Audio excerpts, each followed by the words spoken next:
যদি আপনার মনে হয় যে দেয়ালে পিঠ থেকে গেছে, কেউ কিছু করতে পারছে না আপনার জন্য, আপনি পরিপূর্ণ ইয়াকিনের সাথে, দৃঢ় বিশ্বাসের সাথে এই 4টা আমল নিয়মিত করবেন। সকল পেরেশানি থেকে, সকল টেনশন থেকে বের হওয়ার পথ আল্লাহ তাআলা অলৌকিকভাবে তার জন্য আবিষ্কার করে দিবেন ইনশাআল্লাহ। গুলি মিস হতে পারে, আপনার দোয়া মিস হবে না। আমি এমন এক ভয়াবহ বিপদে আছি যা থেকে উত্তরণের কোনো পথ আমার সামনে খোলা নাই। এমন কোন আমল শিখিয়ে দিবেন যে আমলের মাধ্যমে এই ভয়াবহ বিপদ থেকে আমি রক্ষা পেতে পারি। ভাইরা আমার, এই ধরনের প্রশ্ন আমাদের কাছে অহরহ আসে যে এমন বিপদে আছেন যে বিপদ থেকে আসলে রক্ষা পাওয়ার জন্য আপাত দৃষ্টিতে কোনো পথ উনি দু চোখে দেখতে পাচ্ছেন না, এক কথা দেয়ালে পিঠ থেকে গেছে। এইরকম পরিস্থিতিতে একজন ইমানদার আল্লাহ রাব্বুল আলামিনের কাছে তার এই সমস্যাকে তুলে ধরবার জন্য কয়েকটা আমল আমরা বলতে পারি, যে আমলগুলোর মাধ্যমে আল্লাহ তাআলা ওই অসম্ভবকে তার জন্য সম্ভব করবেন ইনশাআল্লাহ। এবং এই আমলগুলো চর্চা আমার জীবনে আমি করে দেখেছি, এগুলোর প্রয়োগ করে দেখেছি, আমলগুলো করে দেখেছি। আলহামদুলিল্লাহ, যেখানে মনে হয়েছে এই সমস্যা বাহ্যিকভাবে সমাধান যোগ্যই না, আল্লাহ তাআলা সেটাকে অলৌকিকভাবে সমাধান করেছেন। আমার জীবনে বহুবার আমি দেখেছি এরকম 4টা আমল আছে যেগুলো আমরা কোনো বিপদে পড়লে, নারী হোক, পুরুষ হোক, পারিবারিক হোক, আর্থিক হোক বা নিরাপত্তা সংশ্লিষ্ট হোক, যে কোনো সমস্যা হোক, যদি আপনার মনে হয় যে দেয়ালে পিঠ থেকে গেছে, কেউ কিছু করতে পারছে না আপনার জন্য, আপনি পরিপূর্ণ ইয়াকিনের সাথে, দৃঢ় বিশ্বাসের সাথে এই 4টা আমল নিয়মিত করবেন। এবং আমি বহু মানুষকে পার্সোনালি এটার পরামর্শ দিয়েছি, ওনারা আমল করেছেন, আমল করে উপকৃত হয়েছেন। এরকম বহু মানুষ আছে, বৃদ্ধ মানুষ, বাবা ক্যান্সারে আক্রান্ত হয়েছেন অনেক দেরিতে, আল্লাহ তাআলা অলৌকিকভাবে সাহায্য করেছেন। হ্যাঁ, কখনো যদি আল্লাহ তাআলা এই আমলগুলো করার পরও আমার বিপদ দূর না করেন, তাহলে হয় আমার আমলের মধ্যে কোনো ত্রুটি ছিল, অথবা আমার এই বিপদ দূর না হওয়ার মধ্যে আমার জন্য কোনো কল্যাণ নিহিত ছিল। আল্লাহ তাআলা আমার দোয়া কবুল করে যে উপকার হতো তার চেয়ে বেটার কিছু হয়তো আমাকে দিবেন, এই ইয়াকিন একজন ইমানদারের থাকবে। সেই 4টা আমলের 1 নম্বর হলো ইস্তিগফারের আমল। ইস্তিগফার, আপনি ফেসে গেছেন কোনো জায়গা, কোনো উপায় পাচ্ছেন না, আপনি ইস্তিগফার করতে থাকেন। আস্তাগফিরুল্লাহ ওয়া আতুবু ইলাইহি, আস্তাগফিরুল্লাহ ওয়া আতুবু ইলাইহি, আস্তাগফিরুল্লাহ ওয়া আতুবু ইলাইহি, আস্তাগফিরুল্লাহ, আস্তাগফিরুল্লাহ, আস্তাগফিরুল্লাহাল্লাযী লা ইলাহা ইল্লা হুয়াল হাইয়ুল কাইয়্যুম ওয়া আতুবু ইলাইহি ওয়া লা হাওলা ওয়া লা কুওয়াতা ইল্লা বিল্লাহ। اللهم انت ربي لا اله الا انت خلقتني وانا عبدك وانا على عهدك ووعدك ما استطعت اعوذ بك من شر ما صنعت ابو لك بنعمتك علي وابو لك بذنبي فاغفر لي فانه لا يغفر الذنوب الا انت সাইয়্যিদুল ইস্তিগফার। এভাবে যে কোনো ইস্তিগফার করতে থাকেন, আপনি বেশি বেশি করে আল্লাহর কাছে ইস্তিগফার, ক্ষমা প্রার্থনা করতে থাকেন, খুব বেশি আপনার 2 ঠোঁটে অনবরত আপনি চাইতে থাকেন আল্লাহর কাছে ক্ষমা। এই ইস্তিগফার সম্পর্কে নবী করিম সাল্লাল্লাহু আলাইহি ওয়াসাল্লাম বলেছেন, মান লাজিমাল ইস্তিগফার, যে ব্যক্তি ইস্তিগফারকে আঁকড়ে ধরবে, আঁকড়ে ধরা মানে কি, এটা ছাড়বে না, সেই পড়তেই থাকবে অনবরত। টয়লেটে যাওয়ার সময়টা, ঘুমের সময়টা, খাওয়ার সময়টা বাদে, অবসর নামাজের সময়টা বাদে সারাক্ষণ সে ইস্তিগফার করবে। এরকম যদি কেউ করে, আল্লাহ রাব্বুল আলামিন জাআলাল্লাহু লাহু মিন কুল্লি হাম্মিন ফারাজা ওয়া মিন কুল্লি যিকিন মাখরাজা, সকল পেরেশানি থেকে, সকল টেনশন থেকে বের হওয়ার পথ আল্লাহ তাআলা অলৌকিকভাবে তার জন্য আবিষ্কার করে দিবেন। এবং আমি আমার জীবনে যেটা বলেছিলাম, বিস্তারিত বলতে চাই না, এরকম পরিস্থিতি আসছে যে চোখের সামনে কোনো আপাতত রক্ষার কোনো পথ আর খোলা নেই, এমন ভয়াবহ বিপদ। ইস্তিগফার করতে করতে এমন ভাবে আল্লাহ তাআলা সাহায্য করেছেন যে এটা কল্পনা করলেও মনে হয় যে স্বপ্নের মতো। কিভাবে এখন এই লোক এই জায়গায় আসলো আমার সাহায্যের জন্য, এই লোক তো এটা এই জায়গায় আসার কথা না, ঠিক উনি এসে হাজির হয়ে গেলেন এবং উপকারটা, আমার সমাধানটা হয়ে গেল সমস্যা। তো আলহামদুলিল্লাহ, বহুবার আমি পরীক্ষা করেছি, আর আমার পরীক্ষার 2 পয়সার নাই। হাদিসে বলা আছে, গ্যারান্টি দেওয়া আছে, আমার পরীক্ষা করলি কি না করলি।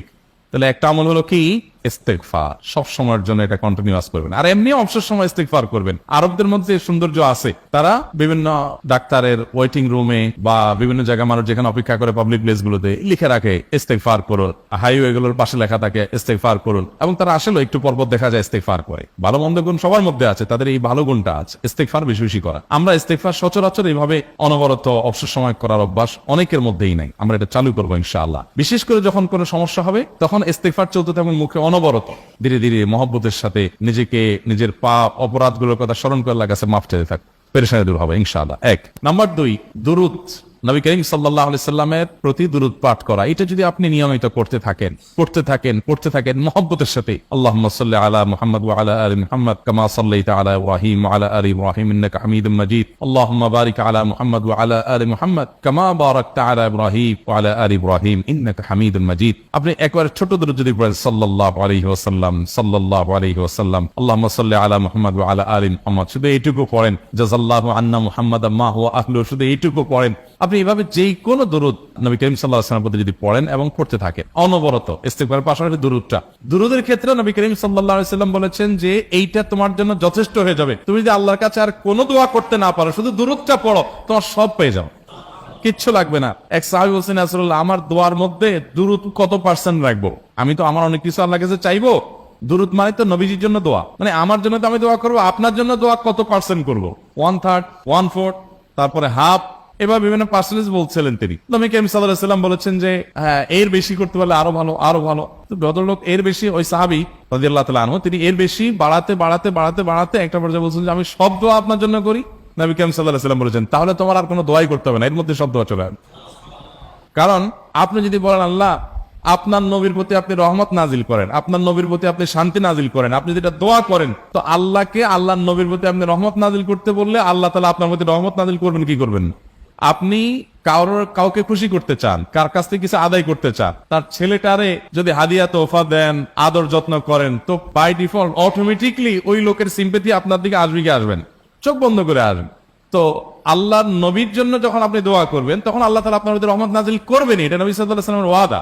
যেই কোনো পেরেশানি, তিনি আরো বলেছেন যদি কেউ দুরুদের আমল করে নিয়মিত, আল্লাহ রাব্বুল আলামিন তার সকল পেরেশানির জন্য যথেষ্ট করে দিবেন। এই আমলটা সবগুলো দূর করার জন্য যথেষ্ট হয়ে যাবে। এই দুরুদের আমলটা আমি দেখেছি সুবহানাল্লাহ গুলির মতো কাজ করে। আজকের ঘটনা, এক ভদ্রলোক সকালে একটা টেলিভিশন চ্যানেলে, বেসরকারি চ্যানেলে প্রোগ্রাম শেষ করে নামছিলাম লিফটে, তো উপস্থাপক উনি বলছিলেন যে ভাই, মানে দুরুদের আমল করে আমি কিছুদিন আগে একটা ইয়াতে মানে এমন একটা অবস্থা যে এইটা থেকে বের হওয়ার কোনো পথ আর নাই, শুরু করলাম দরুদ অনবরত, এরপরে আল্লাহ তাআলা আমাকে এমন ভাবে উদ্ধার করলেন আমি কল্পনা করতে পারি। আলহামদুলিল্লাহ, এই আমলগুলো করে অনেক ভাইরা আমাকে অভিজ্ঞতা জানাইছেন যে আলহামদুলিল্লাহ তাদের অভিজ্ঞতা হলো কি খা। ওই যে বললাম, কখনো যদি আল্লাহ তাআলা আপনার দোয়া কবুল না করেন, তাহলে হয় আমার ত্রুটি আছে, আর না হলে আমার জন্য আল্লাহ তাআলা এর চেয়ে বেটার কিছু রেখেছেন, আমি সেই ইয়াকিন রাখবো ইনশাআল্লাহ।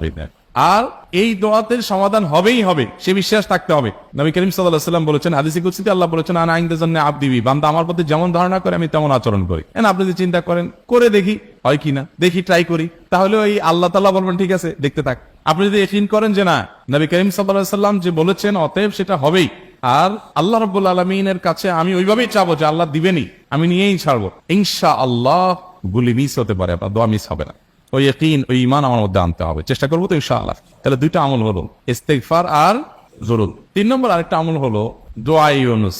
দোয়া ইউনুস, লা ইলাহা ইল্লা আনত সুবহানাক ইন্নী কুনতু মিনাজ জালিমিন। বেশি বেশি পড়তে থাকবেন, যখন বিপদে পড়বেন ইস্তিগফার আর দুরূদ পড়বেন সবচেয়ে বেশি, আর মাঝে মধ্যে দোয়া ইউনুস, লা ইলাহা ইল্লা আনত সুবহানাকা ইন্নী কুনতু মিনাজ জালিমিন। আল্লাহ সুবহানাহু ওয়া তাআলা কোরআনে কারীমে এই দোয়ার পরে বলেছেন, ওয়া কাযালিকা নুনজিল মুমিনিন। এই দোয়া পাঠ করার মাধ্যমে ইউনুস আলাইহিস সালামকে পৃথিবীর ইতিহাসের সবচেয়ে অলৌকিক ঘটনা, সকল সায়েন্স, সকল আপনার বিজ্ঞানের তত্ত্ব সবগুলোকে ভুল প্রমাণ করে দিয়ে ওই জায়গাটার জন্য আল্লাহ তাআলা ইউনুস আলাইহিসকে মাছের পেটে ঢোকার পর সেখান থেকে আবার জীবিত রেখে বের করেছে। অক্সিজেন অভাবে সেখানে এমনি মারা যাওয়ার কথা, আরো নানা কারণে মারা যাওয়ার কথা, তাই না?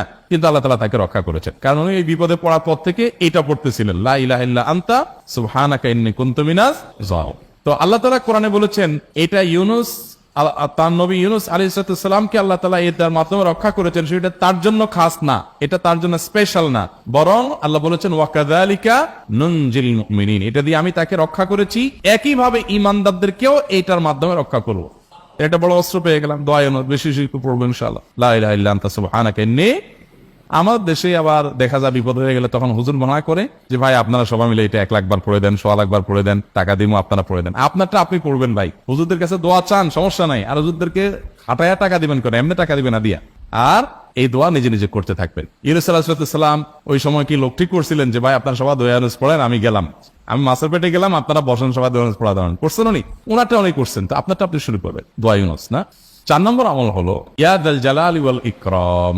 এটা বেশি বেশি করে পাঠ করবেন। নবী করিম সাল্লাল্লাহু আলাইহি ওয়াসাল্লাম বলেছেন, আলিজু বিয়াজাল জালালি ওয়াল ইকরাম। ইয়াজাল জালালি ওয়াল ইকরাম, এইটাকে তোমরা আঁকড়ে ধরবে। ইয়াজাল জালালি ওয়াল ইকরামের মানে কি? এটা আল্লাহকে ডাকা, আর কিছু না। এবং হাদিসে বর্ণিত দোয়া, এটা মাসনুন দোয়া। ইয়াজাল জালালি ওয়াল ইকরাম মানে হে মহা ক্ষমতার অধিকারী, প্রতাপশালী এবং সম্মানের মালিক। এটা বলার মানে হলো আল্লাহর কাছে নিবেদন করা, যেহেতু আপনার প্রতাপ আছে, আপনার জালাল আছে, আপনার বড়ত্ব আছে, এই বড়ত্বের অধিকারী এবং হে সম্মানের অধিকারী, আপনার যদি এটা আছে, অতএব হে আল্লাহ আপনি আমাকে এটা দান করুন, আপনার সেখান থেকে আমার প্রতি রহম করুন, আপনার সেখান থেকে আমাকে, আপনার বড়ত্ব থেকে আমাকে আপনি হেফাজত করুন, আপনার একরাম থেকে আমাকে আপনি, তা দিয়ে আপনি আমাকে রহম করুন। তো সেই দোয়া আল্লাহ তাআলার কাছে নিবেদন করতে পারি, ইয়া যাল জালালি ওয়াল ইকরাম। এর পাশাপাশি তাহাজ্জুদের নামাজ এবং যে কোনো নফল নামাজ, কারণ নবী সাল্লাল্লাহু আলাইহি সাল্লাম ইজা হাযাবাহু আমরুন সাল্লা, নবীজি সাল্লাল্লাহু আলাইহি সাল্লামের কোনো পেরেশানি শুরু হলে আগে ওযু করে 2 রাকাত নামাজ পড়তেন, ওযু করে 2 রাকাত নামাজ পড়তেন। আমাদের যখন পেটে ব্যথা শুরু হয় আগে কার কথা মনে পড়ে? ডাক্তারের কথা মনে পড়ে। যখন গায়ে জ্বর আসে সবার আগে মনে পড়ে কিসের কথা? নাপা, ঠিক না? জ্বর আসছে গায়ে, সবার আগে আমরা কি চিন্তা করি? নাপা আপনি চিন্তা করেন, খান, নিষেধ না তো। ওষুধ গ্রহণ করা সুন্নত, নবী সাল্লাল্লাহু আলাইহি সাল্লাম নির্দেশ করেছেন ওষুধ সেবন করতে, আপনি করেন, ভালো কথা। কিন্তু ইমানদার সবকিছুর আগে ব্যথা আসছে, তাহলে ব্যথার জন্য একটা ওষুধ দোয়া শিখেছেন, দোয়াটা আগে করবে, পাশাপাশি ওইটা করুন। এলো ইমানদারের কাজ। আমরা আজকাল ইমান থেকে অনেক দূরে সরে গেছি। আল্লাহ আমাদের সেই ইয়াকিন দান করুন। তাহাজ্জুদের সময় দোয়া, অনেক বেশি দোয়া কবুল হয়। তাহলে 4টা আমল ইনশাআল্লাহ আপনাকে এই ভয়াবহ বিপদ থেকে উদ্ধার করার জন্য সাহায্য করবে ইনশাআল্লাহ। সে ইয়াকিন নিয়ে করবেন। সেই সাথে as-সাদাকা তারদুল বালা, দান সাদাকা করা, অন্যান্য যে আমলগুলো আছে টুকটাক সেগুলোর সাথে সাথে চালানো। বাকি এই 4টাকে বেসিক্যালি একটু জোরালোভাবে করতে থাকে।